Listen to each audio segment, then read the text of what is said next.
So migraine headache ಅನ್ನುವಂಥದ್ದು ಹೇಳಲಿಕ್ಕೆ simple causes ಇಂದ ಆಗಿದ್ರು ಕೂಡ it is very very suffering. Hello everyone and welcome to Sam Camp Stories. ತಲೆನೋವು ಅಂದ ತಕ್ಷಣ ಒಂದ್ ಪೇನ್ ಕಿಲ್ಲರ್ ತಗೊಂಡು ಸಿಂಪಲ್ ಆಗಿ ಸೊಲ್ಯೂಷನ್ ಅಂತ ಅನ್ಕೊಳ್ತಾ ಇದ್ರೆ ರೀಥಿಂಕ್. ಯಾಕಂತ ಹೇಳಿದ್ರೆ ಎಲ್ಲಾ ತಲೆನೋವು ಒಂದೇ ಆಗಿರಲ್ಲ. ತಲೆನೋವು ಅನ್ನುವಂಥದ್ದು ನಮ್ಮ ಬಾಡಿಯ ಒಂದು ವಾರ್ನಿಂಗ್ ಮೆಸೇಜ್ ಆಗಿರುತ್ತೆ, ನಮ್ಮ ಬಾಡಿಯಲ್ಲಿ ಏನಾಗ್ತಿದೆ ಅಂತ ಹೇಳೋದಕ್ಕೆ. Because headache is not a disease in it self but it is a symptom. So ಬೇರೆ ಬೇರೆ ರೀತಿಯ ಹೆಡ್ಏಕ್, ಅದರ ಕಾಸಸ್ ಅಂಡ್ ಅದಕ್ಕೆ ಸಿಂಪಲ್ ಹೋಮ್ ರೆಮಿಡೀಸ್ ಅನ್ನ ನಾವು ಈ ವಿಡಿಯೋದಲ್ಲಿ ನೋಡೋಣ. ಹೆಡ್ಏಕ್ ಅಂದ್ರೆ ಏನು? ತಲೆನೋವು ಅಂದ್ರೆ pain in our four head region ಆಗಿರ್ಬೋದು, ಫೇಸ್ ಅಥವಾ ನೆಕ್, ಇವೆಲ್ಲ ಪೇನಿಗೂ ಕೂಡ ಆಲ್ ಟುಗೆದರ್ ಹೆಡ್ಏಕ್ ಅಂತ ಹೇಳ್ತೀವಿ. ಅಂಡ್ ಹೆಡ್ಏಕ್ ಅನ್ನುವಂಥದ್ದು ಈಗಾಗಲೇ ಹೇಳಿದಾಗೆ ಅದು ಪ್ರತ್ಯೇಕವಾಗಿ ಒಂದು ಕಾಯಿಲೆ ಅಲ್ಲ, ಆದ್ರೆ ನಮ್ಮ ಬಾಡಿಯಲ್ಲಿ ಆಗುವಂತ ಪ್ರಾಬ್ಲಮ್ಸ್ ಅನ್ನ ನಮ್ಗೆ ವಾರ್ನಿಂಗ್ ರೀತಿಯಲ್ಲಿ ಕೊಡುವಂತ ಒಂದು ಸಿಂಪ್ಟಮ್ ಆಗಿದೆ. ಮೋಸ್ಟ್ಲಿ ಹೆಡ್ಏಕ್ ಅನ್ನುವಂಥದ್ದು ಹಾರ್ಮ್ಫುಲ್ ಅಲ್ಲ, ಬಟ್ ಕೆಲವೊಮ್ಮೆ it can be dangerous sign too. So types of headache ಅಲ್ಲಿ ಮೊದಲನೇದಾಗಿ ಮೋಸ್ಟ್ ಕಾಮನ್, ಎಲ್ಲರಿಗೂ ತುಂಬಾನೇ ಫ್ರೀಕ್ವೆಂಟ್ ಆಗಿ ಬರುವಂತ ಹೆಡ್ಏಕ್ ಅಂತ ಹೇಳಿದ್ರೆ tension headache. Tension headache mainly ನಮ್ಗೆ ಫರ್ ಹೆಡ್ ರೀಜನ್ ಅಲ್ಲಿ ಬರುವಂತದ್ದು.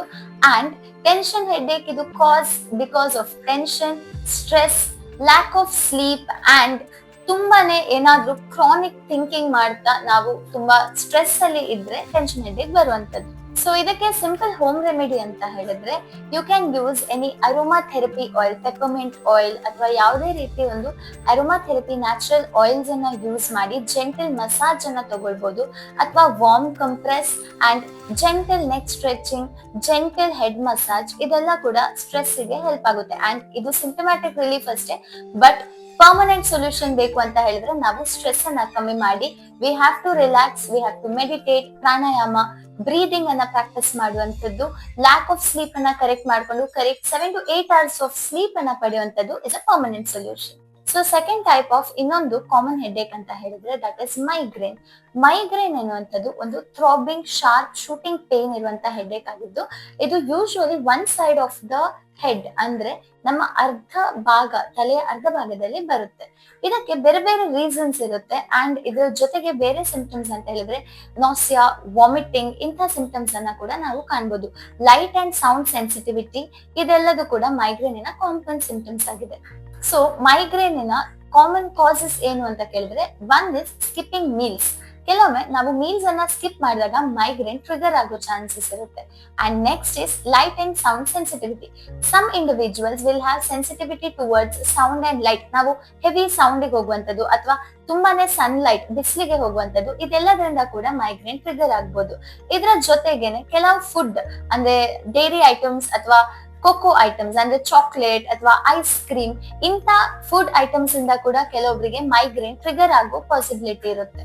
ಮತ್ತೊಂದು ಕಾಮನ್ ಕಾಸ್ ಅಂತ ಹೇಳಿದ್ರೆ dehydration, that is lack of water intake. ಅದ್ರ ಜೊತೆಗೇನೆ chronic stress, lack of sleep, tension, ಇದೆಲ್ಲದ್ರಿಂದನೂ ಕೂಡ ಮೈಗ್ರೇನ್ ಟ್ರಿಗರ್ ಆಗೋ ಪಾಸಿಬಿಲಿಟಿ ಇರುತ್ತೆ. ಸೊ ಮೈಗ್ರೇನ್ ಹೆಡ್ಏಕ್ ಅನ್ನುವಂಥದ್ದು ಹೇಳಲಿಕ್ಕೆ ಸಿಂಪಲ್ ಕಾಸಸ್ ಇಂದ ಆಗಿದ್ರು ಕೂಡ it is very very suffering. ಯಾಕಂದ್ರೆ ಮೈಗ್ರೇನ್ ಕೆಲವೊಮ್ಮೆ 3 to 4 days and sometimes even 1 week ತನಕ ಪರ್ಸಿಸ್ಟೆಂಟ್ ಪೇನ್ ಇರುತ್ತೆ.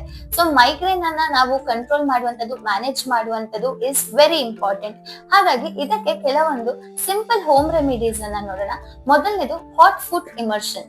ಮೈಗ್ರೇನ್ ಹೆಡ್ಏಕ್ ಬಂದಾಗ ಒಂದ್ ಬಕೆಟ್ ಅಲ್ಲಿ ಹಾಟ್ ವಾಟರ್ ಅಂದ್ರೆ ನಮ್ಮ ಕಾಲನ್ನ ಡಿಪ್ ಮಾಡಿದಾಗ ನಾವೆಷ್ಟು ಟೆಂಪರೇಚರ್ ಅನ್ನ ತಡ್ಕೊಳ್ಬಹುದು ಅಷ್ಟು ಬಿಸಿ ನೀರನ್ನ ಹಾಕಿ 20 to 30 minutes ನಮ್ಮ ಎರಡು ಕಾಲ್ಗಳನ್ನ ಆ ಹಾಟ್ ವಾಟರ್ ಅಲ್ಲಿ ಡಿಪ್ ಮಾಡಿ ಇಟ್ಕೊಂಡ್ರೆ ವಿ ವಿಲ್ ಹ್ಯಾವ್ ರಿಲ್ಯಾಕ್ಸ್ಡ್.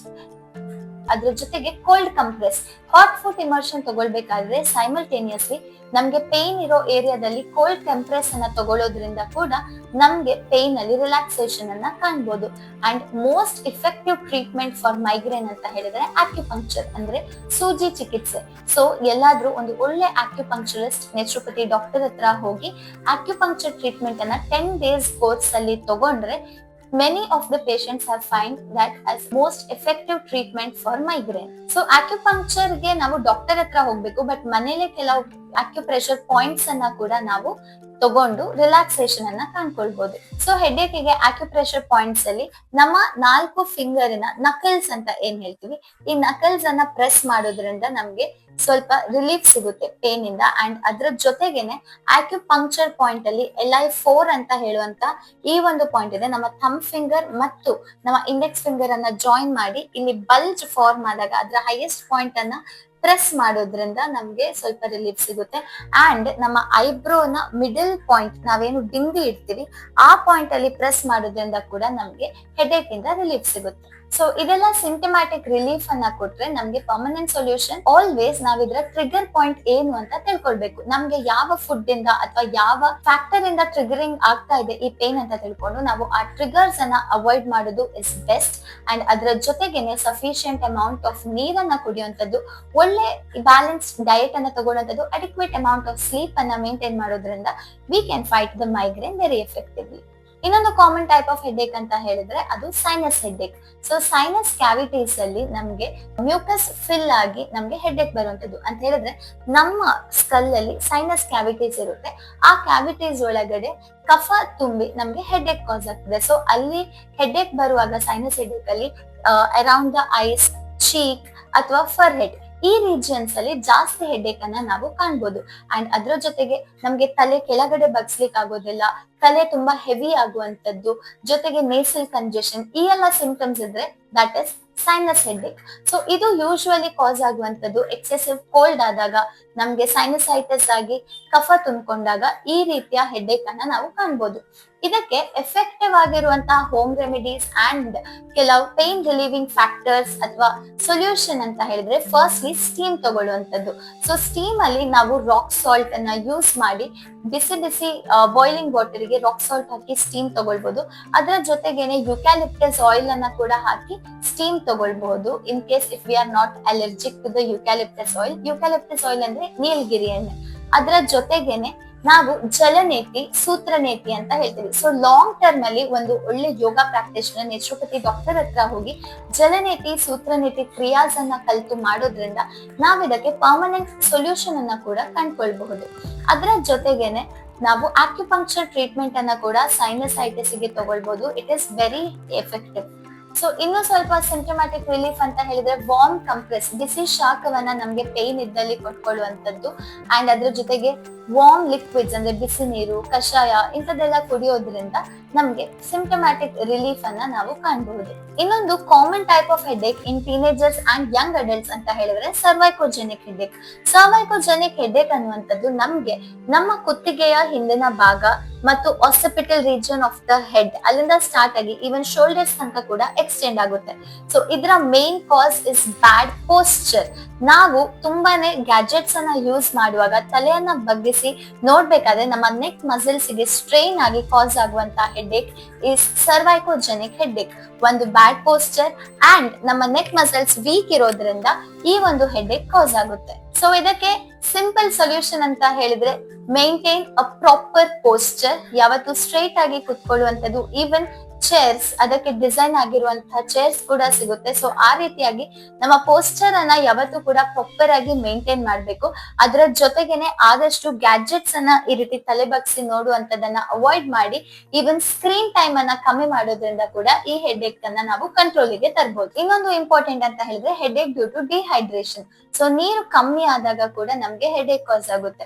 ಇದು ಸಿಂಪಲ್ ಆಗಿ ಹೇಳ್ಬೇಕಂತ ಹೇಳಿದ್ರೆ ನಮ್ಗೆ ತಲೆನೋವು, ಸುಸ್ತಾಗುವಂತದ್ದು, ವೀಕ್ನೆಸ್, ಡ್ರೈ ಮೌತ್, ಡಿಸಿನೆಸ್ ಇದೆಲ್ಲ ಇದರ ಸಿಂಪ್ಟಮ್ಸ್ ಆಗಿದ್ದು ಇದರ ಸೊಲ್ಯೂಷನ್ ಅಂದ್ರೆ drink sufficient amount of water and if possible ನಮ್ಮ ಎಲೆಕ್ಟ್ರೋಲೈಟ್ಸ್ ಇಂಬ್ಯಾಲೆನ್ಸ್ ಆಗಿ ಎಲೆಕ್ಟ್ರೋಲೈಟ್ಸ್ ನಮ್ಗೆ ಡೆಫಿಶಿಯಂಟ್ ಆಗಿದ್ರೆ ORS ಜೊತೆಗೆ ನಾವು ನೀರನ್ನ ಸೇವಿಸೋದ್ರಿಂದ ಕೂಡ ಈ ಹೆಡ್ಏಕ್ ಅನ್ನ ಮ್ಯಾನೇಜ್ ಮಾಡಬಹುದು. And one more is most common, ಇತ್ತೀಚಿನ ಮಕ್ಕಳಿಗೆ ಕೂಡ ಬರ್ತಾ ಇದೆ, ದೊಡ್ಡವರಿಗೆ ಕೂಡ ಬರ್ತಾ ಇದೆ, ಯಂಗ್ ಅಡಲ್ಟ್ಸ್, ಅಡಾಲಸೆಂಟ್ಸ್ ಎಲ್ಲರೂ ಕೂಡ ಫೇಸ್ ಮಾಡ್ತಿರುವಂತ ಹೆಡ್ಏಕ್ ಅಂತ ಹೇಳಿದ್ರೆ headache due to eye strain and screen time.